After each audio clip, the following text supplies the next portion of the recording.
Section 2 SRA का है जो है डेफिनेशन क्लॉज। यहाँ पे 5 क्लॉज हैं टोटल, तो आज हम जानेंगे इनके बारे में। ऑब्लिगेशन, सेटलमेंट, ट्रस्ट, ट्रस्टी, इसको सीक्वेंस वाइज हम याद कर सकते हैं। तो पहले डिफाइन किया गया है ऑब्लिगेशन। तो obligation includes every duty enforceable by law.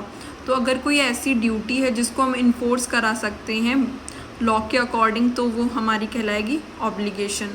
ये इंक्लूसिव डेफिनेशन है, तो ये तो इंक्लूड होगी, इसके सिवा और कुछ भी हो सकता है। उसके बाद डिफाइन करते हैं 2B में सेटलमेंट को। तो सेटलमेंट हम सिंपली समझ सकते हैं कोई ऐसा इंस्ट्रूमेंट, कोई ऐसा दस्तावेज जो किसी पर्सन के सक्सेसिव इंटरेस्ट को या तो बढ़ा देता है या फिर घटा देता है, तो उसको भी हम कह सकते हैं सेटलमेंट अकॉर्डिंग टू एसआरए। और जो 2C है वो डिफ़ाइन करता है ट्रस्ट को। यहाँ पे डिफ़ाइन नहीं किया गया है, ये बता दिया गया है कि ट्रस्ट का क्या मीनिंग होगा। तो section 3 of Indian trust act 1882 में जो मीनिंग ट्रस्ट का डिफ़ाइन किया गया है सेक्शन 3 में, वही मीनिंग एसआरए में भी ट्रस्ट का माना जाएगा। फिर उसके बाद जो 2D में डिफ़ाइन की गई है वो है trustee. So trustee is a person who is holding property in a trust.